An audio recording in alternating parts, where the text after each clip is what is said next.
All right. Welcome to the Hip Hop Hustle podcast. I am extremely Yeah, excited about my next guest, the one and only Billy Burnz.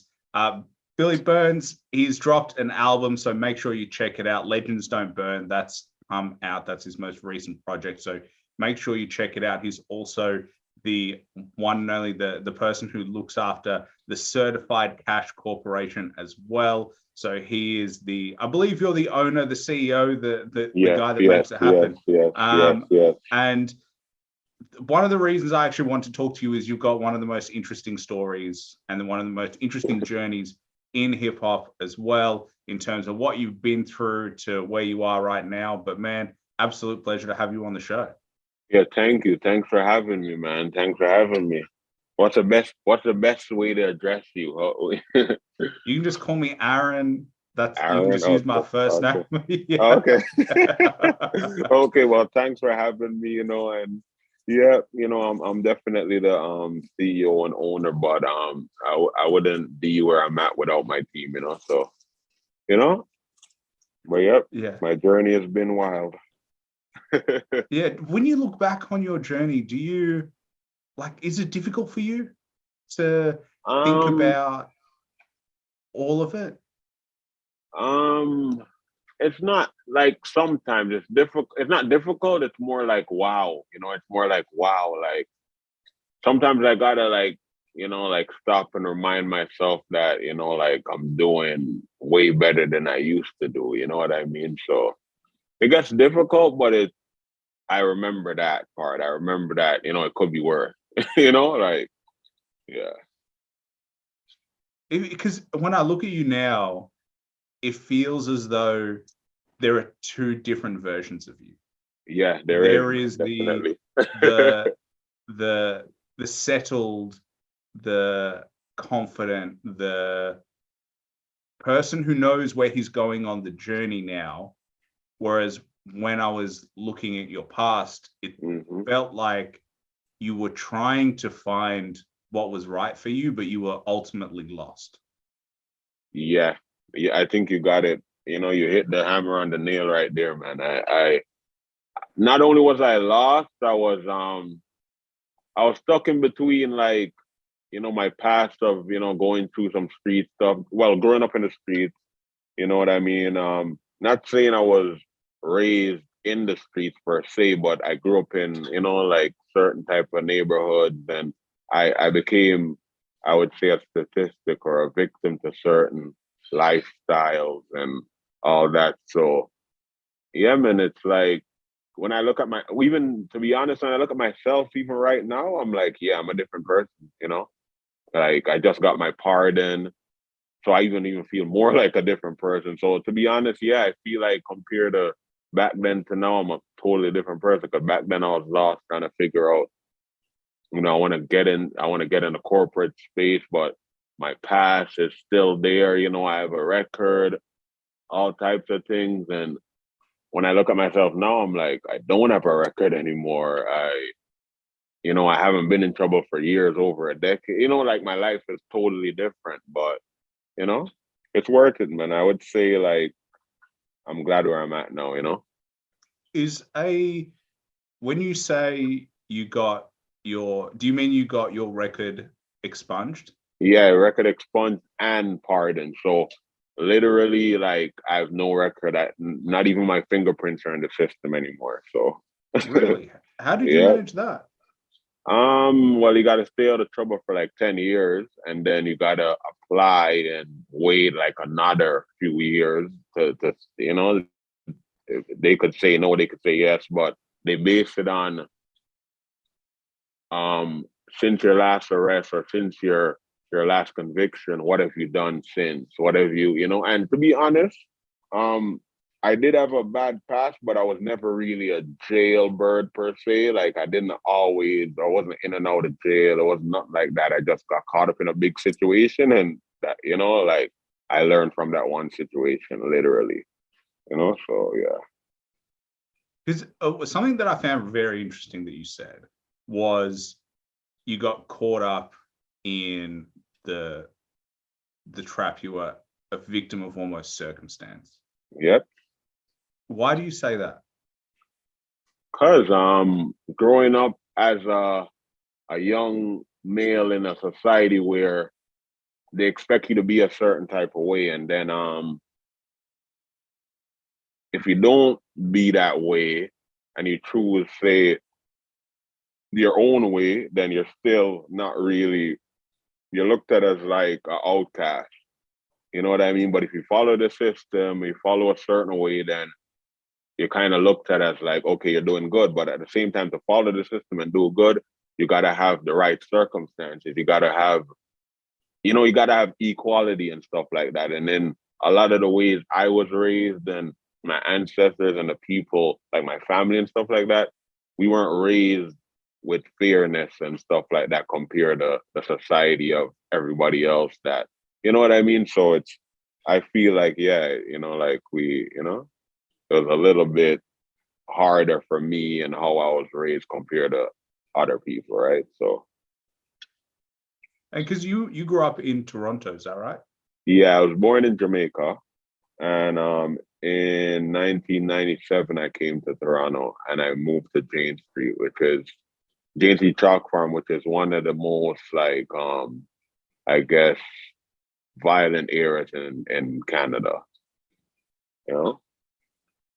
So how was that moving from Jamaica to like I think about what it would have been like to live in Jamaica and Hmm. then what it would be like to go to Canada. The climate is completely different. Everyone, I I hated the cold weather, man. I hated the cold weather. I still kind of know I'm not the biggest fan of the cold weather, but I can deal with it now. But when I first came here, I hated the cold weather. So yeah, that was different for me. yeah. I just can't imagine the difference Yeah, of and it's like Jamaica's a tropical island. It's great, but it's also even filled with the same type of stuff too.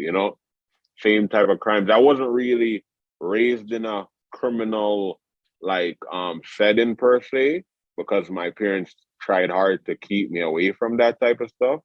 But it was around us. It was, like I grew up in Jamaica, I grew up in Portmore, which is like same place Vibes Cartel is from. It's like very bad area. So to get out of that and then come here, it was good. But then the weather now it's like it's cold. But I was pretty young. I wasn't too young. I was a teenager, but you know. yeah. Especially, I always wonder how people decide where they're going to move. Now, if we were going to move, everyone would be like, Google the first thing, Yeah. and you're like, all right, which is the best area to live in when I move to Toronto? Hmm. Versus back then, I'm sure it wasn't as simple as that. It was like pick up and go. Where can we go? Let's find a spot. Yeah, and Um, I think for us too, my mom, it was because that's where all our family was. Most of them were here. We had some in America, but most of them were in Canada. So I guess he felt like we should go to Canada, you know? do you ever feel like you should have stayed in Jamaica, or do you feel like it was definitely Um, the right move? no, I think she made the right move because if I had stayed in Jamaica, I don't think I would have had the opportunities that I have now. And I definitely would be, I feel like I'd still be doing something worthwhile and something positive or something, you know what I mean, that I feel like would be successful to me, but I don't think would be the same. Yeah. Yeah, it's so interesting that the decisions your parents make really play Hmm. an enormous Yep. part in your ultimate life, even Yep. just where they choose to live. Like it feels Yep. insignificant in a way of like, okay, I could live in this area or I could live in that area. The price of the property is the same, but the simple choice of where they want to live ultimately shapes who your friends are, the people you grow up around, any potential Hmm. circumstances. Like it just sets this trajectory of your life for a Yep. period of time. Yep. And to be honest, it's funny you say that because even when we moved there and before I started getting in like big trouble, because I got in a little one, two little trouble and stuff. But before I started getting into big trouble, my mom, she decided she was going to move to America. So we weren't even in Canada for too long. And now she's like, let's move to America. And I'm like, nah, I don't want to do that. Like, and because at that time now I'm a little grown up. I'm still young. I think I was like 16 or so.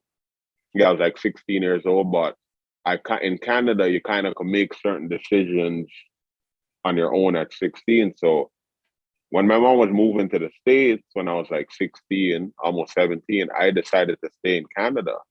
So I ended up having to move out on my own, renting my own spot, all that from 16 years old because I didn't want to go to America because I felt like, okay, we moved to Canada to live here and now it's only been a few years and now you want to go to America? Like, nah. So I stayed here. But sometimes I even think of that maybe what would my life be if I had went to America, then I definitely wouldn't have gotten in trouble here. But who knows if I would have had like the company I have now, if I'd be doing music, who knows? How was that? Being living alone at 16? It was pretty exciting in a sense because you're like, yeah, no, I could do what I want to do, but but responsibilities. I learned responsibilities fast, very fast. Because even before, as a young, like being Jamaican, your parents always teach you stuff from your kids. So I knew how to cook, clean, all of that type of stuff from 10, 11. So I knew a lot of stuff. I had to grow up fast from even when I was living with my mom. So when I moved out at 16 by myself and all that, it was kind of, like exciting, but at the same time, I had to, like get focused fast, like, yeah. Because there are people that I know that are in their 20s and they don't know how to do that shit by themselves. Yeah. So to be 16 and to have to do that by yourself, it's like, because you still are supposed to go to school, you're still supposed to continue your education, and all of a sudden you have to pay rent, you have got bills, you've got to cook, clean, go get shopping. You've got to navigate the everyday life of now I've got stuff to pay for as opposed to just hang out with my friends and also continue going to school. Like you can't afford not to make money. Mm-hmm. And that right there is not an easy task. And I kind of was a little bit prepped for it too, because when I was around maybe 14, going on 15, I kind of started, because my mom, my pops is still in Jamaica, like she is raising us by herself, me and my sister. And, I started feeling like I was, like a grown man and all that. So, I remember one time I got rude with her and she's like, oh yeah, you're grown. You want to be rude? You think you're grown? Okay. You got to start paying your own, you got to start buying your own bus tickets to go to school. You got to start finding your way to school, washing your own clothes. You know what I mean? So I definitely was prepared for the responsibility part, but it definitely still was a lot in a sense. But I was excited though. I can't lie. I was excited. And why did your mom move? Because my mom, she's very like like she's like the like she likes Canada. She loves family. She's like me. We love family, but she and family was going through some stuff, and also she's the type where she doesn't like the cold weather really, and I guess she felt like America would have paid her more for her skill because she's been going to school. She has her degrees and all that, and doctorates and all that. So she felt like she wasn't getting enough money here. So she's like, you know what? I could get some better opportunities in the States. That's where I'm gonna go. And did it ultimately work out the way she Yeah, planned? actually, yeah. She living in Florida now. When she has a big house in Florida, she's good, man. It worked out exactly because that's the thing. One of my biggest motivators in life and inspirations in life is my mom, my grandma. Not for the women in my family, my aunties, because I've watched them, even my pops too, even some of my uncles, I've watched them all, like as much as I never spent much time around my pops, but I still heard stories, watched certain things, and I've watched them all work hard for everything they have the legal way without, you know what I mean? Like going through certain ways to get it. So, they always inspired me, my family. And when they look at you now, are they proud of what you've become? Yep, yep. It took time though, because for a few years they're disappointed. They still love me, but they were disappointed because of the route I was taking. But for a few years they watched me change my life. They see now what I'm doing. Yeah, they love me. They always love me, but I'm pretty sure they're more proud now. Pretty Yeah. sure. Well, I think I've always thought about the journey to success, Mm-hmm. and it has to go through trial and tribulations, and it has to go through those mistakes. It's weird. I was listening to a podcast the other day about, they were talking about mistakes, and the language of mistake is negative, but in reality, we should be looking at every mistake as learning. Mm-hmm. So you weren't necessarily like, it's a mistake because it went bad, but you learned a lesson. So then, is it a mistake? Like you said, like, would you have Exactly. ended up here if it had not been for your time spent away? If it had not been for the time that you disappointed your family? If it had not been Yep. for the time that you took to just go down the route that was not going to suit you the best? Mm-hmm. And it's true. I don't think I'd be at that point if it was a different route. So you're right. I don't.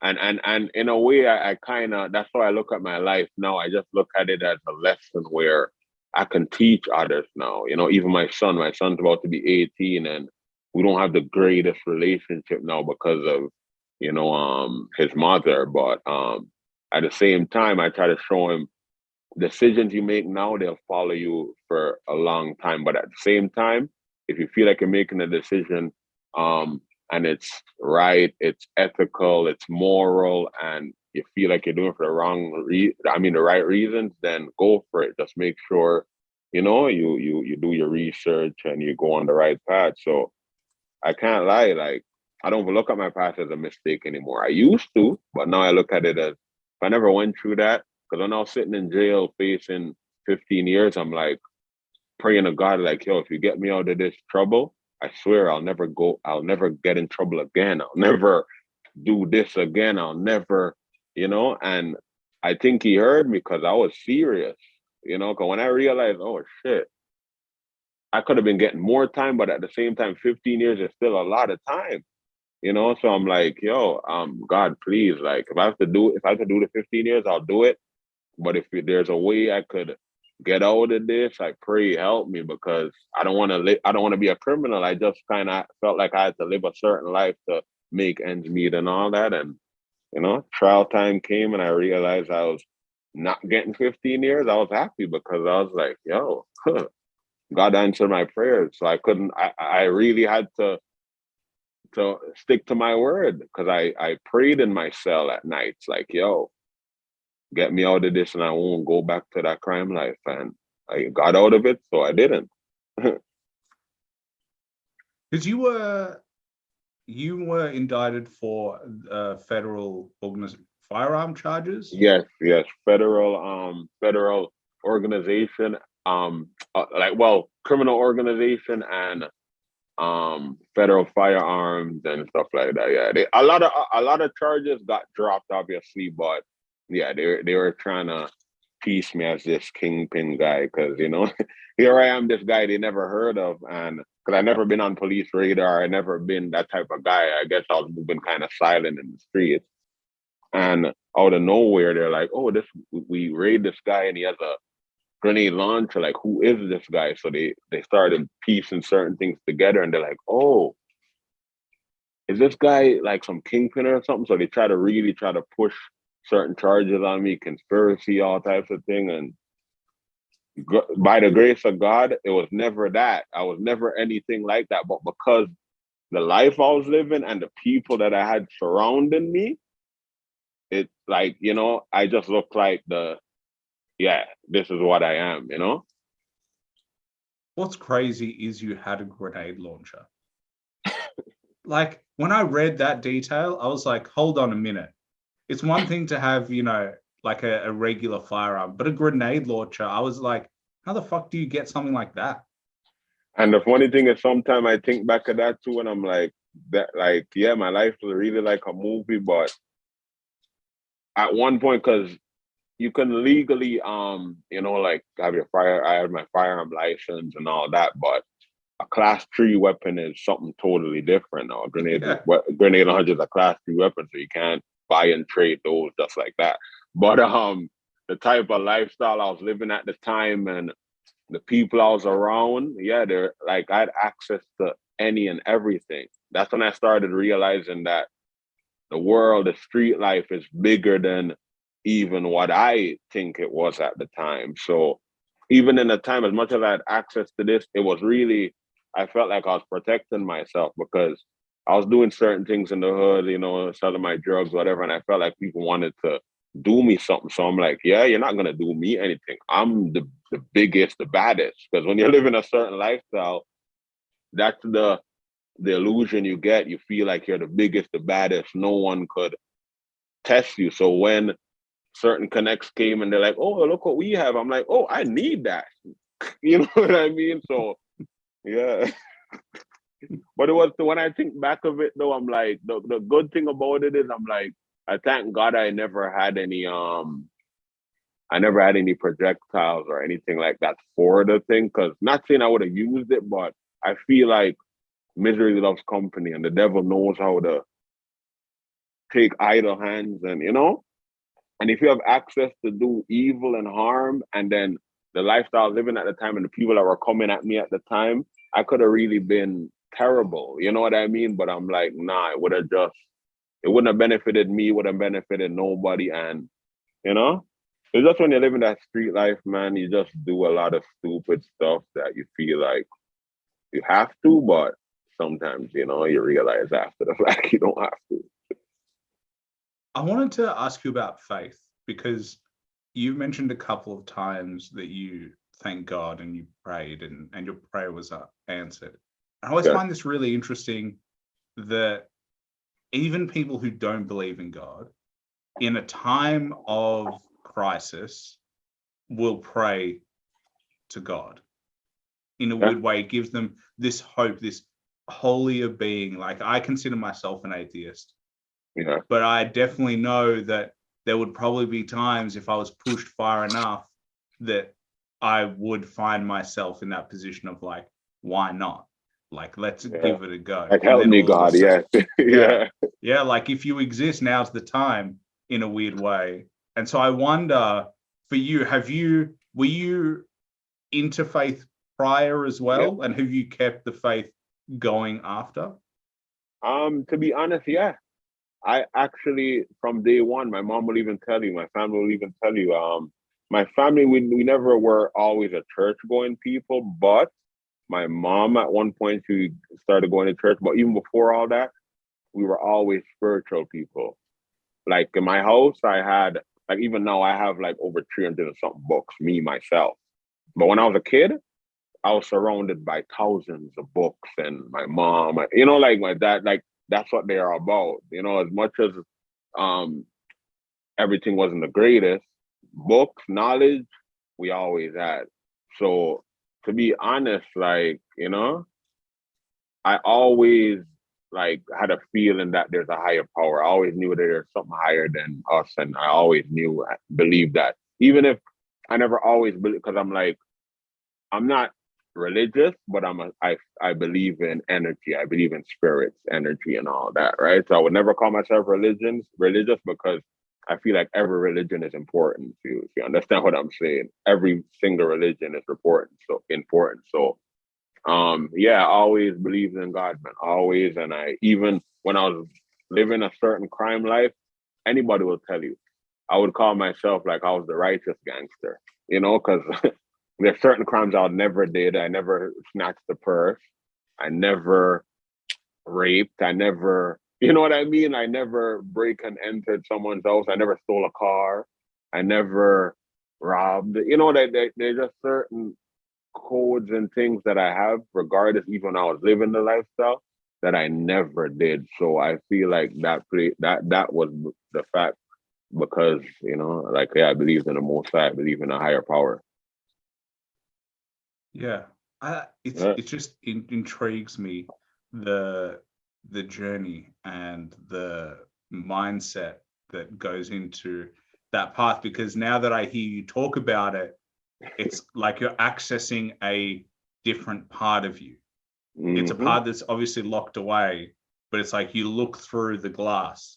It's almost in this like cage that you keep it in, and you're like, I can access the memories, and I can view what I was like, but even just looking at it is just so different to what I see now. Yep, I would say, like, a lot of people would probably be surprised I say this, but I would say, which I know now, I was possessed. Like a lot of youths out here in life, a lot of people were possessed by the wrong things, or possessed by, like evil intentions. It's just a possession. That's what I call it. Let me ask you this, because this is a link that's been given to hip hop through time, is that hip hop promotes that lifestyle, that hip hop is that sort of possession of seeing artists and rappers emulate drug dealers, talk about killing people, talk about doing the very crimes that people are going to prison for and dying over, but talking about it and making it seem cool, and making and celebrating and having this image of, if you fuck with me, that will be the last person you ever fuck with. And I wonder, from your perspective, you talk about possession. I wonder what you think hip hop, what role it actually plays in reality, because there is a lot that is discussed about it from people who are not necessarily in the industry. But I wonder, because you are obviously, and you've done that, what you think the music does and what it's evil. It's definitely, you're 100% right. It's the music now. Because music is always going to be music, but there's a energy right now going around in music, and like you said, it's the death culture. It's evil, and I think reason why it's like that is because the people, or the powers to be, because I don't believe there's one person or force that runs this world. I believe, it's like there's higher forces than what we think. But I feel like, a lot of people right now, especially the young rappers, enough of them too, they don't even live the life. Because even me, as a person that lived the life, I would never even want to talk about it a certain way. You know what I mean? I wouldn't even want to talk and say certain things. And these youths nowadays, they'll actually tell you they're gonna do something and go do it. You know what I mean? Or try to emulate what this person said, or back and forth. So I feel right now, the genre, because I can't say all music, the genre of rap, but we have to remember gangster rap. The new drill is what gangster rap used to be. And gangster rap was supposed to be, okay, this is a rap where we're speaking out of violence. So we don't have to actually go do the violence. We could just put it on paper. We could put it on wax, rap about it, get all your aggression that way. Because a lot of Jay-Z, Nas, all these rappers from back in the day, they weren't out there killing anybody and doing any of these type of things. They weren't. They were talking about what they used to do, but now the rappers, they're trying to. It's almost like high school. When in high school, when people are trying to fight for, like the cool kids, like, yo, I got to do this to be cool. That's what I feel.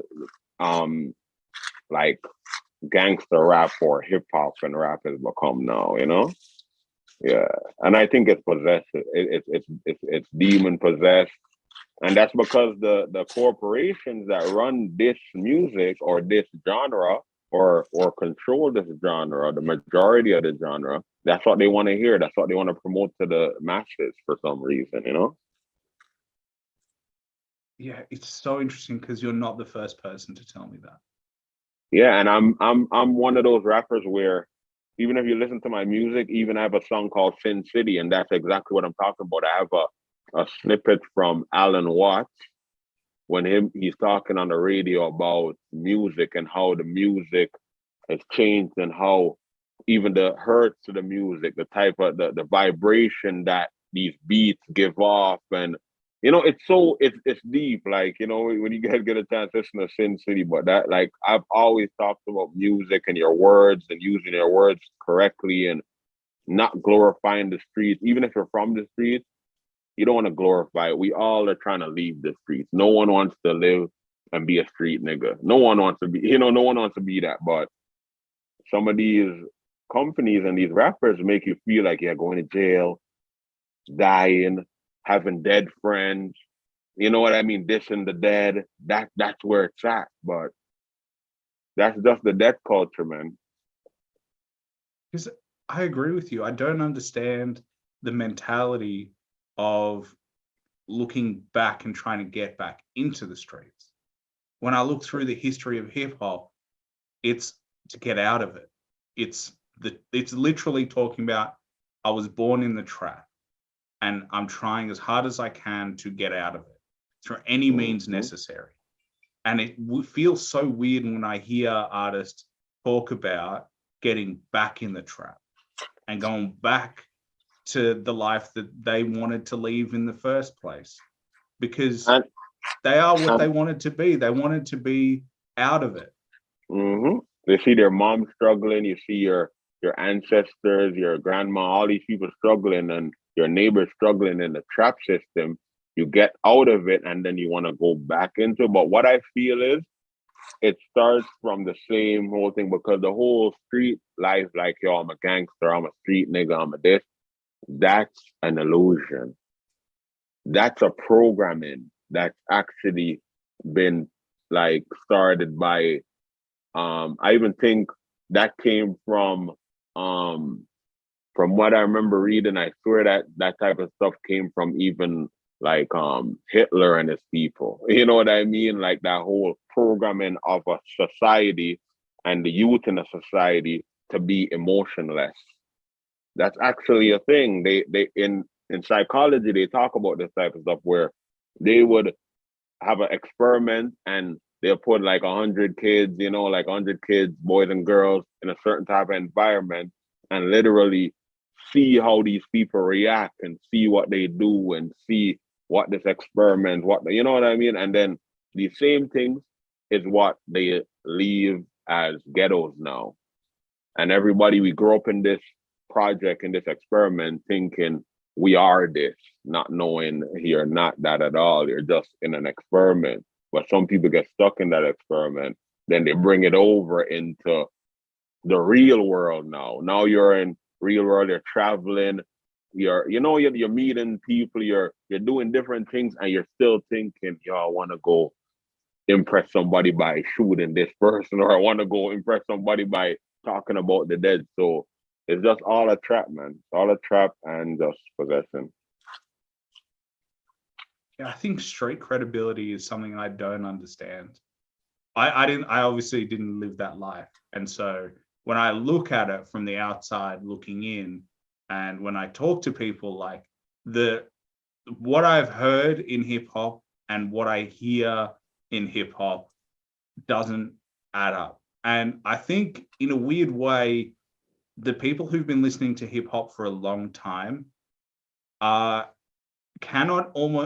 cannot express the difference in the music that they grew up listening to and the music that is out there right now, but they know that it's different and that it doesn't feel the same.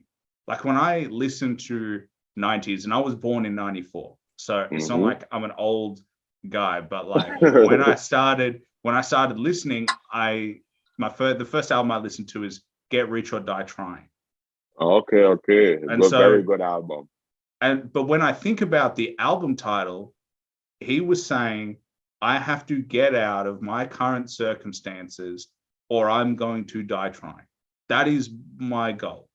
I am literally going to make it, or I'm going to die. And look how you was living. And he got shot at right around the same time. He almost died trying to make it. So that's music, and I love music for that fact, where you can use it to propel yourself out of a negative scenario. Because I feel that was his enlightenment moment, where he realized, yo, I'm living this life. I'm getting shot. I could have died, it's either I'm gonna get rich or I'm gonna die. You know, it's one or the other. So when you have that mentality now, it's a creative type of energy. So it can create good or it could create bad. And for the one thing I love about 50 is he never stayed in that mentality. The minute he came out of it, the minute Eminem signed him and he got out of that lifestyle, look at what he's doing now. The most someone could say is maybe he's making movies about the same crime that's perpetuating what he got away from. But at the same time, if you look deeper, he's trying to show you the reality. He's showing you what it can be if you take this life, what it's going to be if you take this life. So to be honest, music is good for that fact, but it's also bad when these guys start mixing, I guess, you know, like the dead and, you know, like they don't even understand what they're doing. And just like the question you asked, okay, street credibility. You know what the funny thing about street credibility is? It doesn't exist. That's the funniest thing. How can street credibility exist unless you own the street and you're not the government? If they tell you can't go to that street right now, you're banned, you cannot go there. So where does street credibility come in? You go to the bank now, you tell them, hey, I have street credibility. They're not going to give you a loan. So it's not real. So, and then we have these people fighting over this thing that's not really real. It's just a made up concept that's not real, because real street credibility would be like, okay, I'm going to clean up my street. No drug dealers are going to be selling drugs by the school. Matter of fact, we don't want to sell drugs, because why do we want a society with drug-induced people and drug sellers? You know what I mean? So where's the street credibility? Look at the word, street credibility. None of these guys have street credibility at all. Because if you're really talking about street credibility, that means you have to be credible for the street. They're not credible because they're not doing anything to make the streets better. And yeah, you might go back to the hood and hand out 1-2 turkeys, but are you there every day getting the kids jobs? Are you there making sure if that lady over there has a problem with her son and her son's about to go the wrong route, can you go talk to her son and be like, listen, man, da da da da da. You know what I mean? Where's the credibility? Where? So I've been on this kind of journey too, where I'm about to, like, even on my album, I have a song called Kill Drill. And it's literally like kill drill. I want to kill drill music. I want to make it obsolete where, yeah, you could talk about street shit, you could talk about whatever, but the minute you start making destructive music where you're saying, yo, I'm gonna kill this person, you need to die, fuck your dead people, whatever, yeah, kill all that, because that's not music. That ain't music. That's possession and some different type of craziness. That's not music, you know? So I've been on my journey too. So it's funny how you said that about street credibility, because I've been trying to find the best way to say it. But yeah, I think there's no such thing as street credibility, man. And that's coming from a person like me that been in the streets and done almost every little thing in the streets. Almost. You know, you're the first person to say that to me. Yeah, I know. I'm pretty sure I am. Yeah. And that thing you said about 50, he never went back. There's a part in his book, I listened to his audiobook, Hustle Harder, Hustle Smarter. And such a great book, because in number one, he narrates it. And I always get annoyed when the author themselves doesn't narrate it, because I'm like, I actually want to hear your fucking voice. That's why I'm listening to this thing, because the audiobook, exactly. There was a Tyson Fury book I wanted to listen to, but it wasn't narrated by Tyson Fury. It was narrated by one of his friends. And I'm like, I know how you sound. I don't want to hear this other guy. And like, I know they're close, but I still want to hear your voice. But back to 50, he said that he bought Mike Tyson's house, that he bought the mansion. And what he did, he filled it with people, and he wanted the vibe of the streets and the essence of it. And he realized that was a trap, that what he was doing was not the right thing. And in the book, he says he doesn't understand why a rapper becomes successful, then stays in the hood and just buys the best place in the hood. The whole point is to get out. And so if you're staying there, that is not the correct move. And so when I look at 50 Cent, and I look at 50 Cent, to me personally, as someone who, as rightly said, he literally made his dreams happen, and he's not letting his past define who he is, whether that be in the street life that he used to live or in business. He literally is continuing to reinvent who he is on a regular basis, whether it be from, business owner to TV to movies to executive. He's literally making all those moves. So I think we need to pick and choose our guiding lights carefully. Yeah, we need to know. To be honest, we need to just I'm one of those people, and I'm not, as much as I don't agree with everything Charleston White or certain of these nuanced YouTube activists are about. I'm one of those people right now where when I get to a certain level, I'm gonna not buy back the neighborhood, but help regentrify it and remove the stupidness and the crack and the drugs. And no, don't sell drugs over here. There's no crime in this community. That's the type of level I'm trying to get to. I feel ghettos, hoods, projects, this whole idea of the streets, the trenches, that shit needs to get cut out. Cut out completely. Everybody needs to just start at a certain equal level.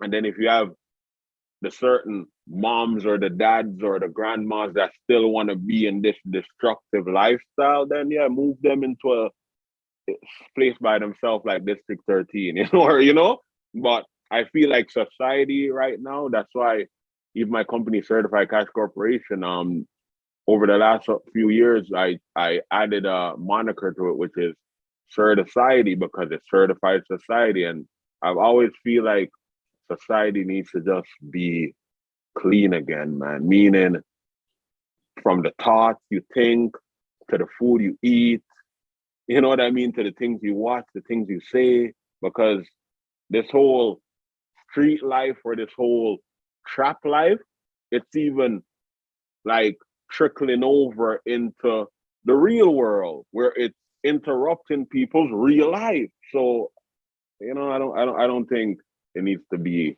there at all. So people like 50 and myself and certain other people, we're the people that know what it's like. We've been there, done that. I never got shot, but I've been in situations where I've seen people get shot. I've seen my close friends die, you know what I mean? So I know what it's like, you know what I mean? So to be out of that and then still trying to promote that to a generation, I can't do that, So I rate 50 for that for sure.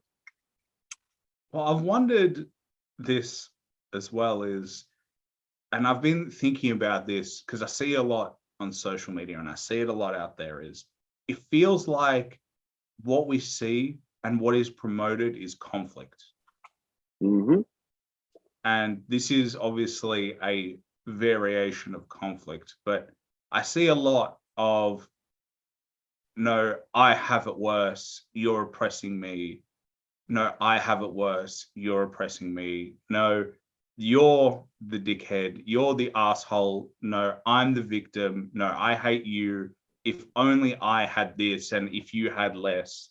And it feels to me that whole narrative, regardless of whoever you are, is only damaging everyone. And it feels to me as though that is simply a distraction to control you. And this has been used through history, is create division through the masses while you push whatever you're going to push, because they will never be able to unify and unite under a common cause. And I think we see that so much right now.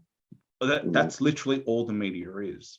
All I see is conflict. I don't see any show with no conflict. There is no thing out there, unless it's private media and privately funded, that is positive. And I find that really interesting. Yep. It's because it's funny because a lot of people don't understand. It's funny you say that, and I agree with you 100% because it's funny, like people don't understand that media, right? Media is supposed to be like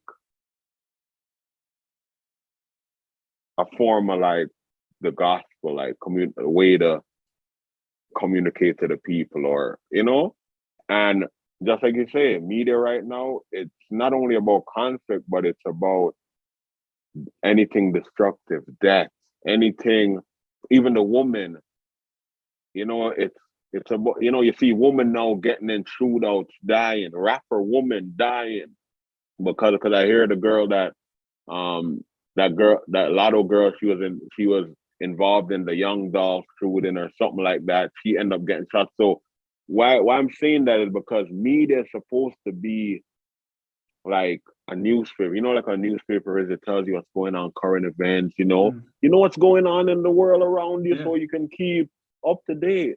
Now media now has become this, no, we're not going to tell you what's going on in the world. We're going to tell you what we want you to think is going on in the world.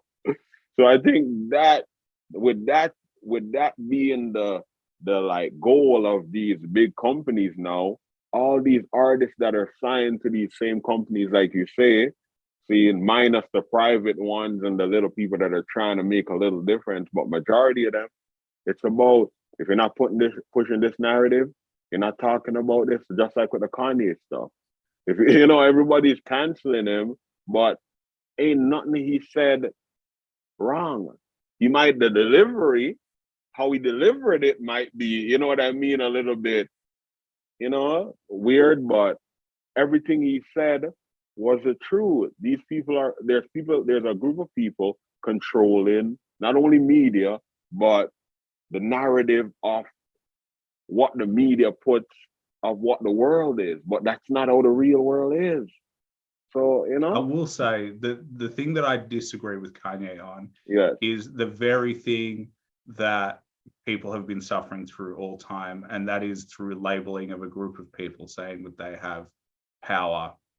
And to be fair, the same exact reasoning was used and you brought up Nazi Germany, but the same narrative was used there. I have a no, real you're right, problem you're with right, you're right, you're I right. have a real problem with using language that demonizes a group of people. And so I have Yeah, no problem with calling his out a delivery. behavior. Yeah, his Well, I delivery. think his problem is not only his delivery, his staunch inability to recognize the way he delivered it was not correct. And I True, have no true, problem with true, him, true.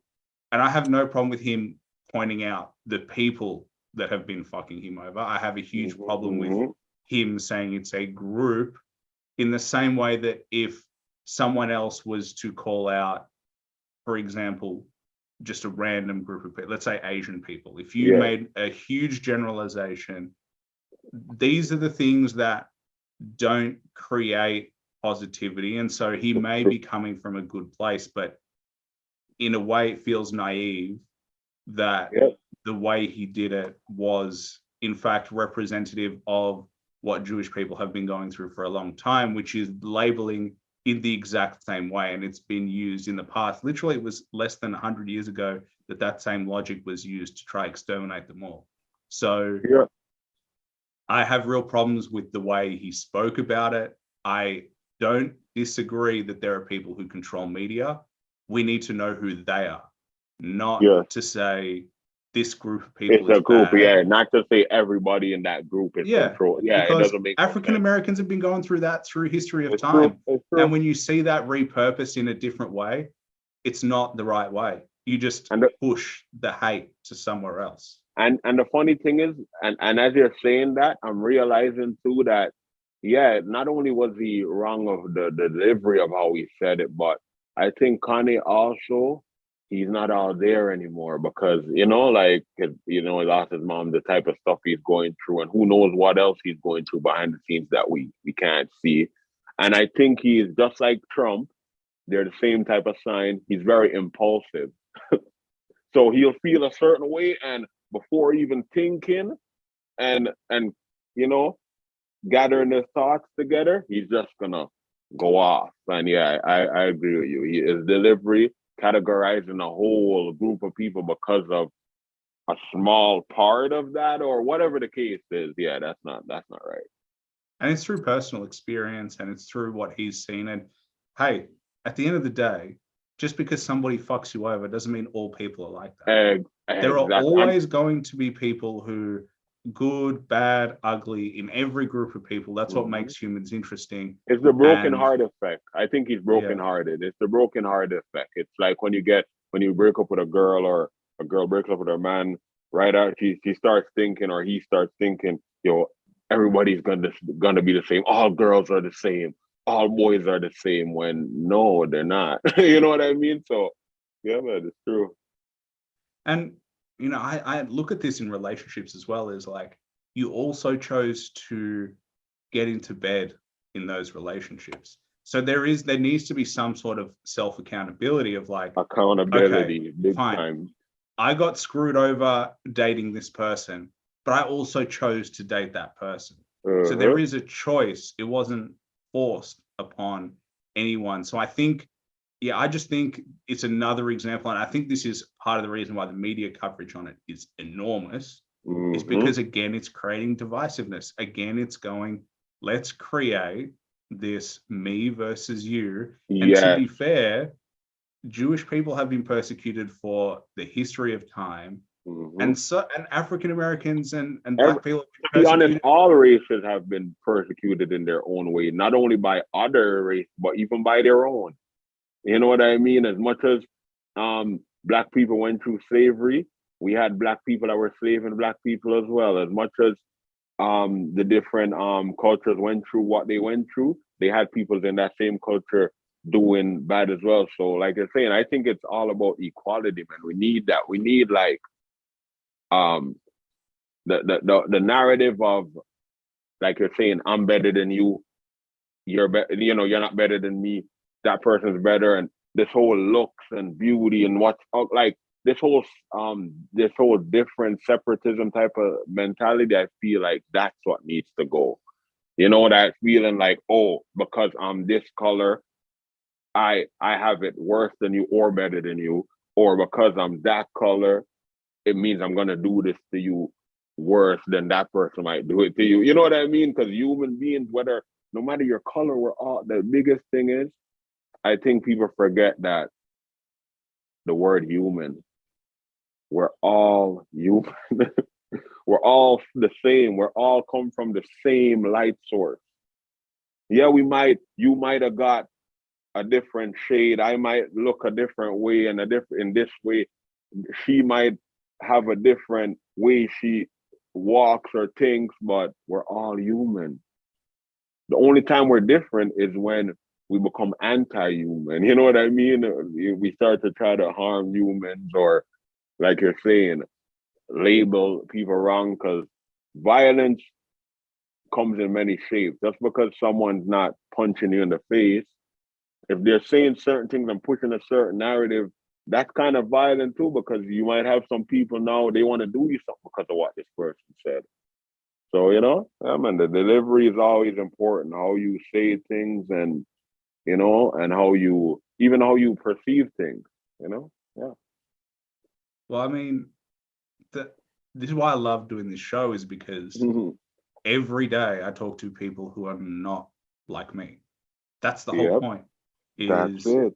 That ultimately I couldn't care less about what you identify as, what your heritage as. I want to talk to you as a person and understand you, rightly or wrongly. And we're all going to have opinions that we disagree with. And I've spoken to lots of people I disagree with. And sometimes afterwards, does it upset me? Yeah. But also recognizing that just because I disagree, or just because I felt a certain way, doesn't mean that it was bad.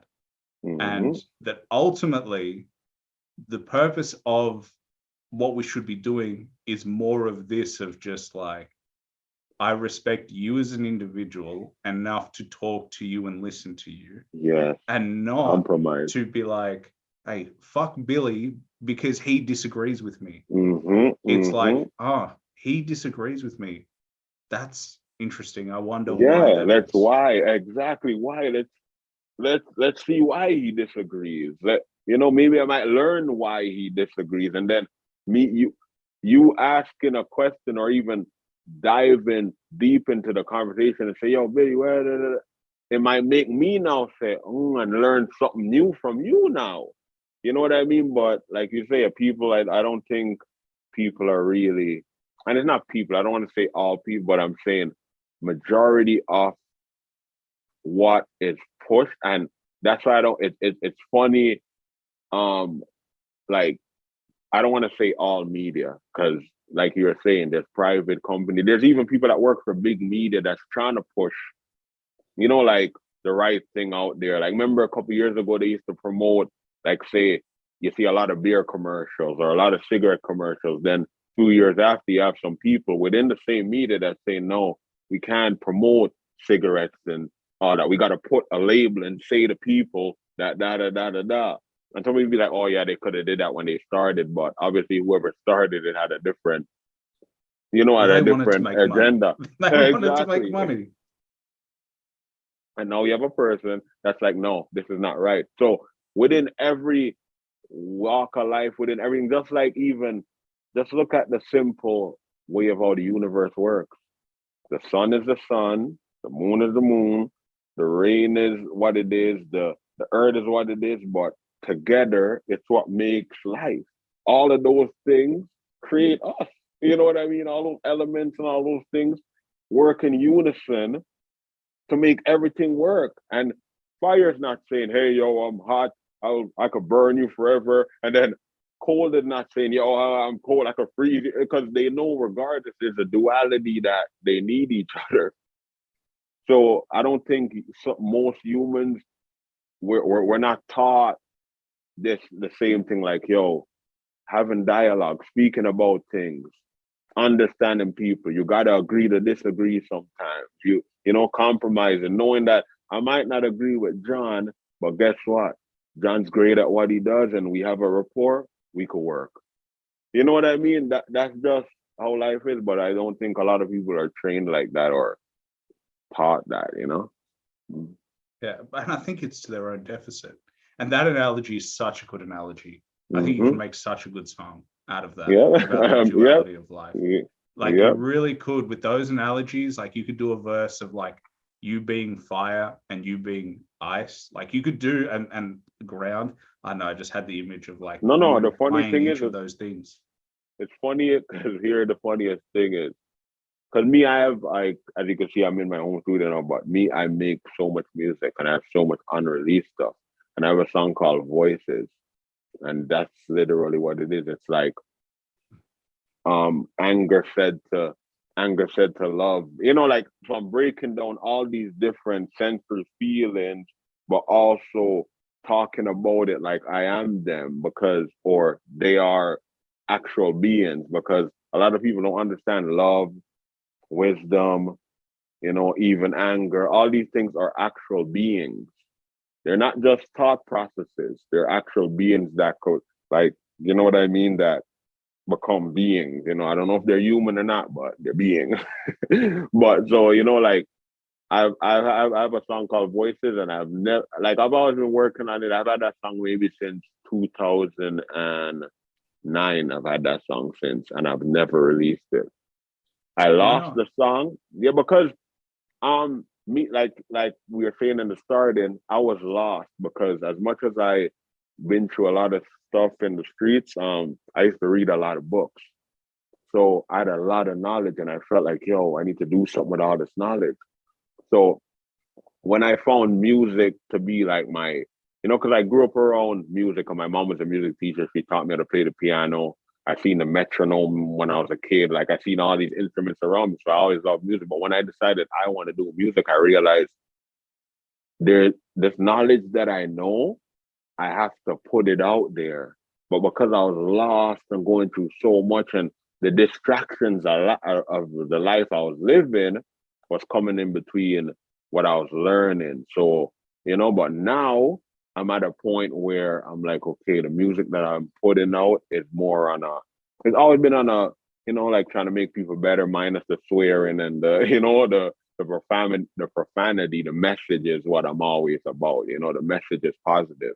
So my goal now is going into the new year is now I'm gonna put out that type of music where I feel like I wasn't like comfortable to drop before. Now I feel like I'm more comfortable because I feel like I found myself. I found what I'm supposed to be doing. I survived what I survived. I went through what I went through. I learned what I learned just to make it to this point to teach it now. Because what is the point of, you know what I mean, learning all of this knowledge, going through all of these things and not putting it out there so people could learn from it and yeah. So now, before I wasn't ready though. I wasn't ready, but it's funny how you're talking about that because I have a song like that where I'm literally speaking like it's a big conversation between love, anger, hate, faith. You know what I mean? All these words that we use and these emotions and things that we feel. Yeah. So it's it's funny when you said that. Well, I think as much as I'm not an artist, I've spoken to lots of people, and so that Mm-hmm. that part of like ideas that seem to spark from the things that you say, I just see sometimes as like, oh, Yep. it'd be cool to see you do the very idea we're talking about. I mean, you could do a project of you humanizing elements and Yep. emotions, and you Yep. could do like a literal whole project Mm-hmm. on what you would be if you were hate, love, jealousy, Exactly. if you Each were, track, yep. Each track is yeah. probably called something. Each track, one track's called love, the other one's called hate. Trust me, I've thought of things like this, and I'm not gonna lie. Like my music, if someone has sit down and listened to my music, and I think I have like 10 albums out, but I literally have over 35 that was out music, but enough of the stuff got erased offline because I was going through a lot of stuff back then. But what happened is like I realized that music is a thing where if you're going like the way I release music, I might be doing a song now and I might not release it till a year from now. Because even the music I'm releasing now, they're all songs I did like 2-3 years ago. Mhm. But I realized music is so timeless, and the way I go about making my music, it's like I think like, okay, what am I going to talk about? What does this beat make me want to talk about? But before I even hear the beat, most of the time my songs are already made. I just got to find the beat now to match the song. you know? Is it tough to listen to a song that you originally made 2 years ago? Because you've changed so much in that space of time as an artist, Yeah. as a person, as a business person. You're almost listening to someone unrecognizable. hmm It is. It's hard, but it's like, and I don't like to do it. That's why some songs never get released because when I'm at a certain point in life now, I'm like, nah, I don't want to talk about that. I don't want to talk about that. Even though it's not as bad as, it's not gonna sway anybody in a negative way as much as this other music is. But for me as a person, like you say, I feel like I've grown so much now. No, I want to talk about some different stuff. So even the music I've been releasing, it was just me trying to keep the content going, because the music I'm about to make now, I'm literally trying to create a whole new genre, reality rap or something like that, where, like you have to be talking reality, but reality that's going to help somebody else's reality. You know what I mean? Because music, I'm pretty sure like you, a lot of people listen to music, but not everybody takes away the same type of energy from it. Some people listen to it and it makes them want to go do it. I've never been that person. I've never listened to a rap song and wanted to do anything I've heard them do. Because some of the things I was already doing as a youngster. You know what I mean? So I'm like, yeah, like I don't feel like I need to listen to this just to go do that. Well, it's the same in a movie. I never went to a movie and was like, yeah, I want to become a gangster in the mob and I want to go kill people and I want to, Exactly. like, that's like it feels cool because I think there's a part of it that's you're not supposed to do it. And my natural instinct is when someone's like, don't do that, I'm like, don't tell me what to do. And I'm going to do it anyway. But I also know that I have enough sense to be like, that is still good advice.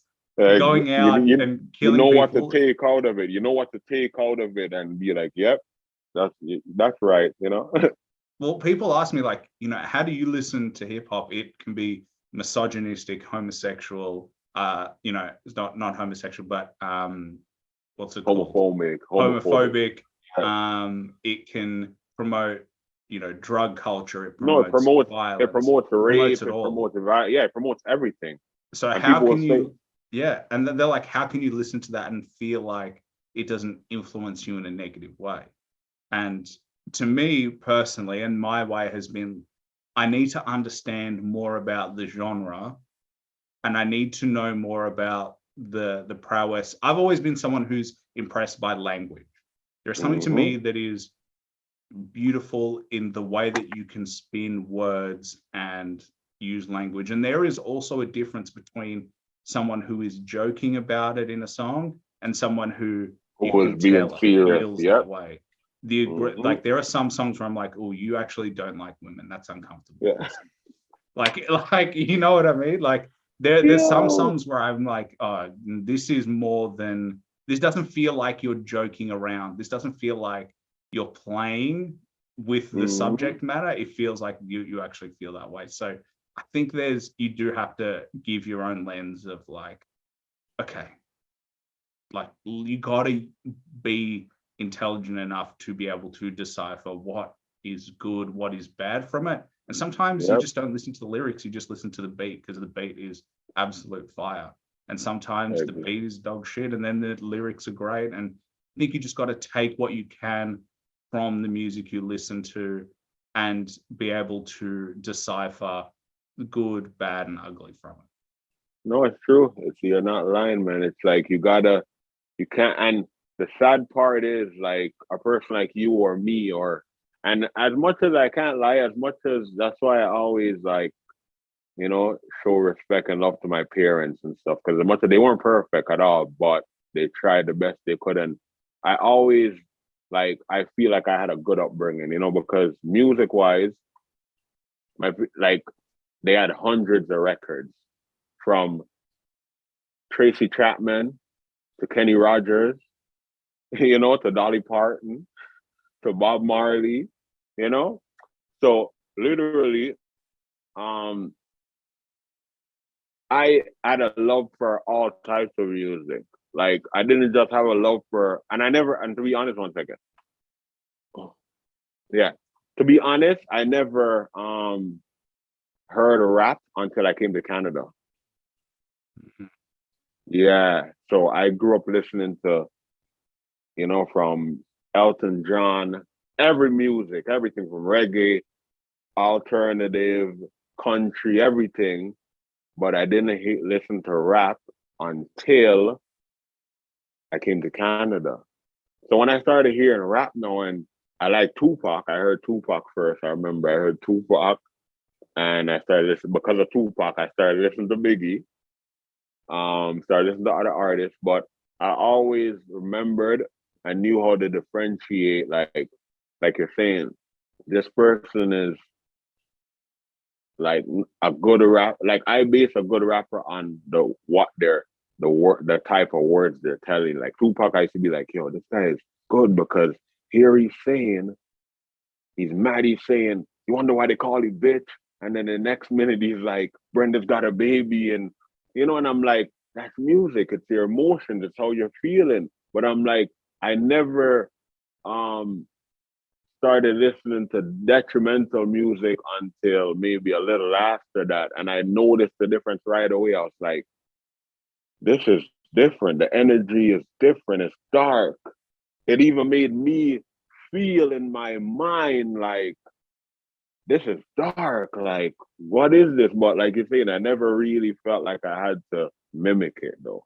I felt like it was so dark, I didn't even want to. So even when I started rapping myself, I was like, I wouldn't even, like, I'm the type of person, as I consider myself a good rapper, but I couldn't put a rap together and say like how Eminem does certain raps and he'll say certain raps and the lyrical content of it is amazing, but he'll say, you know, I kill your mom. That like there's certain things I cannot say. Like I can't say, yeah, I sold my soul to the devil, like, you know, which I'm not gonna do. But it's just certain things or certain energies or certain words I can't speak as a rapper. So even listening to music, I realized from an early age, like there's a difference, you know, even with country, there's songs that where they're talking about when Kenny Rogers is talking about the coward song and is telling the story about his nephew that died and his father's telling him you gotta don't get in fights. You remember it say what he's like, I don't remember the hook right now, but he's basically telling his son, you don't gotta fight to be a man. You know, like remember that song by Kenny Rogers and he's telling his So son, you don't gotta fight. I've never listened to it. Okay, well, he has a song and it's called I think Coward of the County, and he's speaking of it from a perspective like he's the uncle of his nephew whose father just died, which is his brother, you know, and the last thing his brother told his son, which is his nephew, is that yo, sometimes you just gotta, you know, don't fight, man. Don't, you know, you gotta know about life and do the right thing. And it's so funny because by the end of the song, he's showing why he had to end up getting in a fight because his girl got raped, and now he has to fight.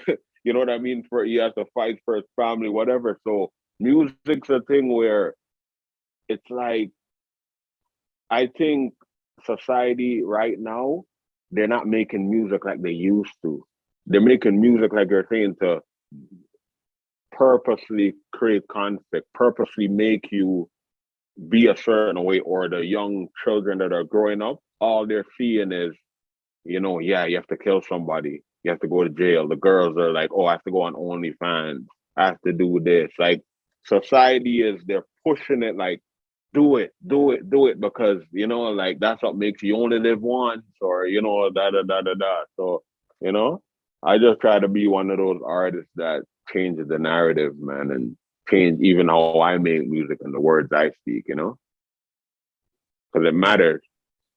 It feels like we could talk about this forever. Trust me. This topic, I'm telling you, man, music is a thing where, and reason why it's such a broad topic because music is life. As much as people don't understand, because it's word, power, sound. It's. And what did they say in the Bible or in any book, whether the Bible, the Quran, any religious book or any ancient person, they'll tell you the first thing was the word, was the sound. You know what I mean? So music is very important, and I always feel like no matter what I do in life, I feel like I'm gonna be just like when Tupac said he might not be the person that changes the world, but he's gonna help spark the mind of that person. My philosophy is I'm one of those people, but I feel like I'm gonna use music, or I'm gonna help use music to change the world for the better. Because I feel like music can save lives for real. If used in the right way, it can save the world. Like my favorite track is um Michael Jackson and all those like 12 artists. Remember that song on what's it called? Not Heal the World. The song that I love, man. I always forget the name. I'm exactly the same. Yeah, it's like he's on the song with like everybody. Like there's like 20 other artists on the song. What's it called? It's not Heal the World. It's yeah, search it. But yeah, man, you know, my head is gonna search it for me. But yeah, man, no, that song, cause I use that as an example because that's a song where all the artists got together, all of them got together and laid. Yeah, we are the world. Make it a better place for you. You know, remember that song? I don't Yeah, know I if you know remember that that song, song. but Yeah. that song is one of my favorite songs of all time, and I've been hearing that from a kid. And I think why I like it is because there's like 20 different artists with different voices, but it's the message. You know what I mean? It's the message. And that song actually, I think, didn't it prevent a world war or something like that, or help kind of cool down certain wars between certain countries? Because music can do that, used in the right way, you know? Well, this, as I said, this is a rabbit hole we could talk about for literally hours on end. But I think that's a great way to transition to my last question for you. Yeah. Crazy how yeah. quickly time flies. I know.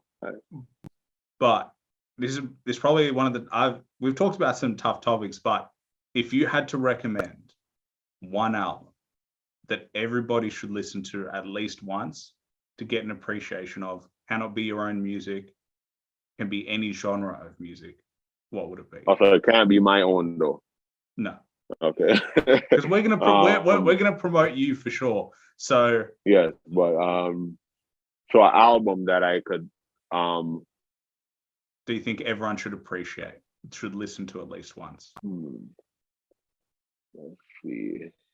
There's so much of them, man.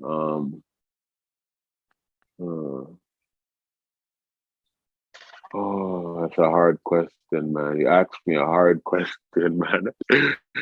That's a hard question. See, isn't it so funny? Out of all the questions and all the things we've been talking about, I ask you a music question. That's the hardest question of the whole podcast. Yeah, it is, because my music, you know, my palette is so big that there's so much I'm thinking of, but what do I say? Because I'm gonna, you know, I'm not gonna necessarily say the most political correct, but I'm gonna say what I feel like. I feel like if everybody listens to this album, you know, it'll change their life. And there's so much, but I think maybe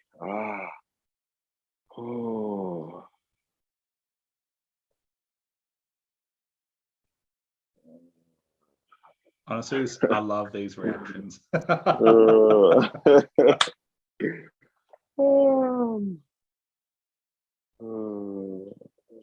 Which album would I suggest for the world right now? Doesn't matter the genre, right? Doesn't matter the genre or nothing like that. Genre. I know that hip hop artists are more complex than only hip hop, so I've opened it up to anyone. Yeah, no, I don't. The funny thing is, my well, the one I would suggest wouldn't even be a hip hop album at all. That's the thing that I'm realizing. Most of the albums that are suggested aren't even hip hop, and I just find it interesting to hear what it plays an important role in an artist's album that I evolution and what stands out to my life. Okay, I'm gonna tell you the album that changed my life. I don't remember the album, but I'd have to Google it. But Air Supply. Air Supply, you know Air Supply? Do you know who that is? The group, Air Supply? They're the ones that sing the song Making Love Out of Nothing at Okay, you know, it's in a lot of movies and stuff, but yeah, the album with that song on it. Yeah. We'll have to or any of their albums. Yeah, Air Supply. Quickly find it.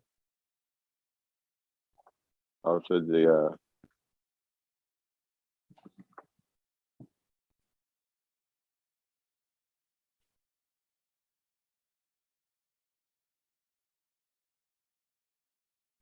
I have two, but I guess I only have one choice, right? Yeah. It's either that or Bob Marley. Yeah, that or Bob Marley's Exodus album. Yeah, No. The album with Natural Mystic on it. Whichever album that is. So the Air Supply, we've got The Vanishing Race, The Earth Is as well is an album. But is it The Vanishing Race? Yeah. Is that the one with Making Love Out of Nothing at All is on that, right? No, it's not on that actually. No, it's not. No, I don't think it's on. It's not on that one. It's on the Power of Love. Is that? I think it's just Air Supply. They've got an album that's just called Air Supply. There's a song. Yeah, I think maybe that's it then. And there's a song called Making Love Out of Nothing at All, right? There's Make It Right, Never Fade Away. Do you know what this is telling me? This is telling me we can give the audience a project. They can let us know which one we're referring to. Otherwise, it's just going to be you and I Googling for the next 20 minutes. I know. Yeah, that's true. So you know what? Yeah, man, just whichever Air Supply album, because I think they're amazing when it comes to music. Like I always love their voices. That's one of the first albums that I listened to, and I listened to it in the tape form because it was my mom's tape. And as a kid, when she was away, I would sneak into her music stuff and start listening to music and stuff. And that was the first album I ever listened to. And up to this day, I can listen to any song from those guys or Bob Marley, you know? Yeah. Well, I love that. And Yep. I can't wrap up the show without obviously giving credit to my man, Billy Burnz. Obviously, Yes. appreciate you coming through. Everybody, please make sure you check out his most recent project. And thank you. Man, and before you go, I'm sorry to cut you, brother. I just want to say thank you for having me, you know. Shout out everybody in Australia, you know what I mean? Like, I can't lie, you're the first person I spoke to from Australia.